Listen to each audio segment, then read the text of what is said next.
papa nazobela ya yebi okendaki te na hôpital awa pe mama kolo kotika ngai te nazaka mema 52 avec papa Simao nazokufa boye bino bozali nazopela so botinda yo ozona kotisa na hôpital nazobela bongo esili na hôpital nakotaki ngalema sikoyo fallait te kota na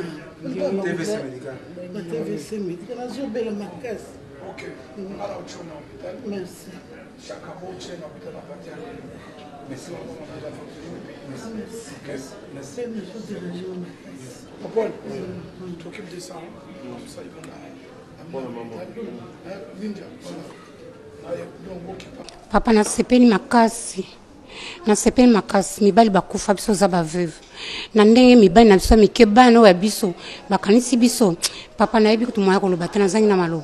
Vraiment la komisika nzambe wana mona ye asimba nzete ndenge nazoloba. Vraiment na Kinshasa na salamate na mboka Congo. C'est la toute première fois. Ils veuve mikanza mo bien. En tout cas na gesto yo na sepeli makasi. Na yebite prière tokobando sambela ka pona bango. Nzamba asunga groupe wenge asunga na producteur na nyonso ye akanisi pona biso ba veuve. Naza veuve ya sans souci. En tout cas na likambo oyo esalemi ona lobina nous merci na groupe Massa. Et puis na yemoko Amadou likanisi oyo vraiment eza likanisi ya malamu oyo azwaki ya okanisa biso ba veuve oyo totikala biso moko. Nga naza lelo 13 ans ya kiveuvage mais na mona na likambo te mbala na ngai ya liboso nga komona nga Koko Bikotele mwasi ya Chiko Pululu. Vraiment naza na esengo makasi. Naza vraiment na esengo. Pourquoi naza na esengo? Pour maramu oyo papa Amadou asali na esala te. Vraiment banda mibali na biso bakufa neti biso tokoti année au 3e année yango. Mais ba o bakotaka avant bazolo bapeke nanu esala mate. Vraiment nazo senga nzambe alola, nzambe orphelin, nzamba ba veuve. O alobaki yaza le bon juge. En tout cas, agir comme papa Amanda. Vraiment pona. Comme ngai mabe ya veuve ya Ejide le Simba no betagida bas na grand sai kwa ke na kota bet na viva mujika. Yangwana lobi boye merci na nyoso elekani awa. Omoni na sia moyo likambo sa maka na volonté en Zambie. Ce qui Nzambe a permettre de salam. Ce qui Nzambe permettre ko sama te. Le fait que salama e kokisa mbwese que ça Nzambe a permettre que kokisa na modèle o. Ya wana pamboli bango pona ebika tana kata libota soki bokabwana ezali diable a profitaka. Mais ce bo sangani diable ko esiko profiter te. Loko ba sangani o so ko mabili boso ngo elongwe na kombo na Yesu. Batika la soudé baka mate comme ça Nzambe ko tombola bango. Ngana za veuve ya pasteur Guy Mario. Vraiment na pesi merci mingi liboso pa Nzambe. Na pesi pe merci mingi epa ya papa na biso ya Ndimi. Vraiment kokanisa ba veuve parce que nanu esalama te. Oyebi na mokili o ezaka soki mutakufeli mobali azaka abandonné. Vraiment mutu moko azwi souci ya ba veuve, azwi souci ya ba orphelin. Nzamba alola pambola e mingi. Kombo nanga Marie Rose Njoko, naza veuve ya Dudunga Fula. Naza ko remercier papa oyo azui ide oyo yako kanisa ba veuve. En tout cas, na pesi merci mingi. Na pesi na remercier wenge musika. Bango nyonso na remercier bango. Nzamba pambola bango, nzamba mona bango. Papa. So émotion le kingai. Plaisir le kingai. Na senga kanzambe apesa ye makasi. Makambo ya sali nzambe apesa susu mayela koleka sala susu makambo mususu ya koleko ya sali. Kombo nanga mama Geneviève Ebongo. Nazali veuve ya papa Lokulu. Na pesi vraiment merci mingi na papa Abdul. Donc Nzambe nenge apesa ki makanisi na pasunga biso. En tout cas Nzamba pambola apesa pele banzela nyonso ekangama ke fungwama. Na pesi subana wenge donc Nzamba pambola bango abakisela bango mikolo ebele na se ya moyi o. Azali mwasi ya pauvre Gidiamfoka.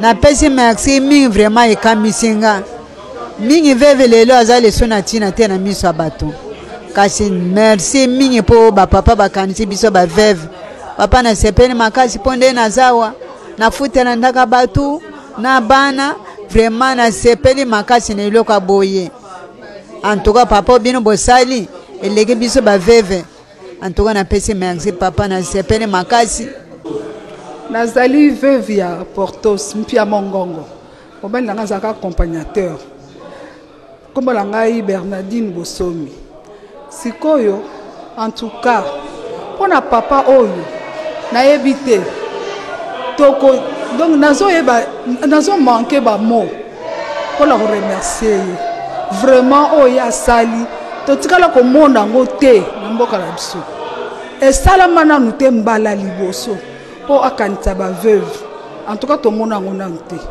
eza vraiment eloko moko extraordinaire. Kombo na ngai ezali mama Kebuka Augustine nazali veuve mobali na nga azalaki na kotia peintre na académie de beaux-arts yango wana lelo en tout cas tozana esengo mingi na ndenge bamibali na biso bakanisi biso yango wana Nzambe pambola bango oyo bapesi okupesa bango koleka.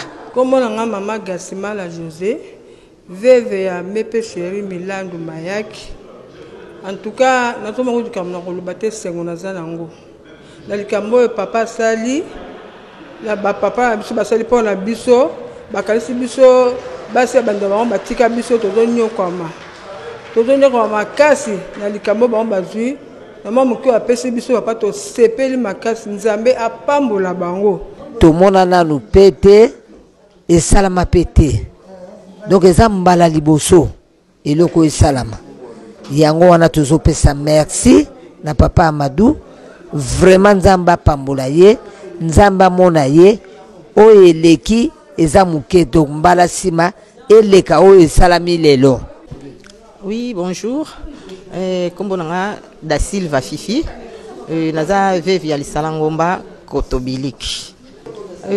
En tout cas, geste o Amadou asali, je ne sais pas comment dire, mais Nzamba pambola ye apesi makasi abakiseli su mayele.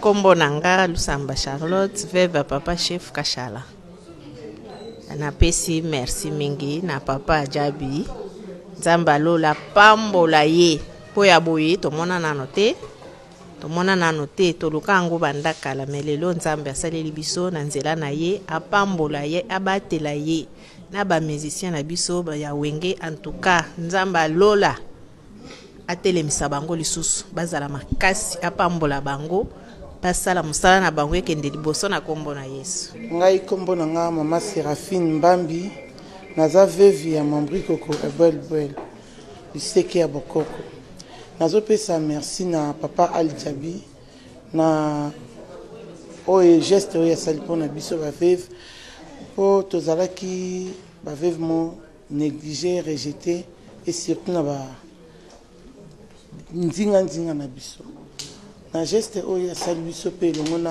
groupe Mbawenge Muzika. En tout cas ya makasi ezaka topesi ba merci belé po vraiment donc esengo eleka makasi. Ngai naza veuve ya papa Mondweri kombo na nga mama Yvette Mbuku vraiment topesi merci na Nzambe pe topesi merci lisusu na producteur oyo alingaki ke asangisa bana wenge po babeta po biso tozwa moyen ya kovivre na bana yango topesi vraiment merci na wenge mobimba. Nzambe apambola producteur apambola pe bana wenge esika o ebimi ezonga lisusu ebele po na likanisi o bazui kokanisa ba veuve na ba orphelin ya ba artiste vraiment Nzamba apambola bango ebele. Ngai mama Giselle veuve ya Dalili Kambala ngai loka olobezaka kopesa na merci nano na producteur napesi merci na oya kanisi pona biso po ezana ebele te basala eloko oya sali na kopesa ye merci Nzamba lola vraiment oya abatela ya continue ko batela ye po ide oyo po tie bima po tie koma boye eza biloko moko ezaka bakomba makasi mais Nzambe wana lokwaza Nzambe kaka abatela biso yango moni producteur nasenga manzambe merci abatela bomba ye mpe na pesi na sengi na ba musicien na biso wenge muzika ndenge po bango nde babetaki